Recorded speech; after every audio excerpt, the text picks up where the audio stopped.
தூசி நிறைந்த ஒரு சிறிய கிராமம். அந்த கிராமத்தில் வாழ்ந்த ஒரு சிறுவன். அவனுடைய பெயர் அபினேஷ். அபினேஷ் பிறந்தது ஏழ்மையில், வளர்ந்தது சிரமத்தில். பல இரவுகளில் பசிதான் அவனுடைய படுக்கை நண்பன். ஆனால் இந்த சிறுவனின் உள்ளத்தில் ஒரு விஷயம் மட்டும் குறையவே இல்லை. அது அவனுடைய கனவு.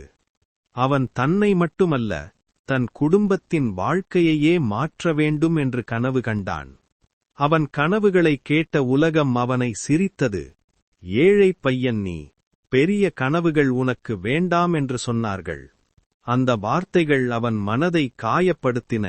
ஆனால் அவன் நம்பிக்கையை உடைக்கவில்லை. ஒரு மாலை அபினேஷ் தனியாக ஒரு ஆலமரத்தின் கீழ் அமர்ந்திருந்தான். அப்போதுதான் அம்மாஜி என்ற ஒரு வயதான பெண் அவன் வாழ்க்கையில் வந்தாள்.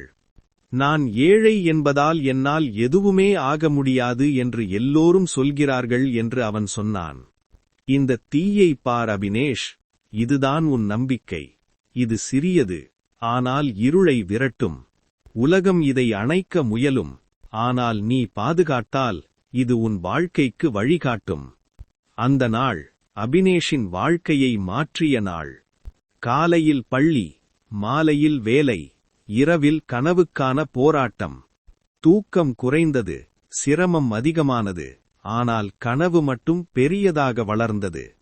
சிறிய மொபைல் ரிப்பேர் கடை, சிறிய தொடக்கம், ஆனால் பெரிய நம்பிக்கை.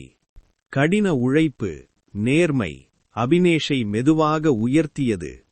ஒரு கடை 3 கடையாக மாறியது. ஒரு கனவு ஒரு அடையாளமாக மாறியது. ஒரு காலத்தில் சிரித்தவர்கள் இன்று மரியாதையுடன் நின்றார்கள். அவன் குடும்பத்தின் வலி இப்போது சிரிப்பாக மாறியது.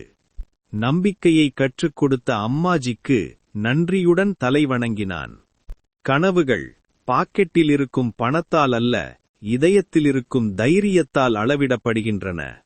உன் கனவை நம்பு, உன்னை நம்பு. இன்றே தொடங்கு.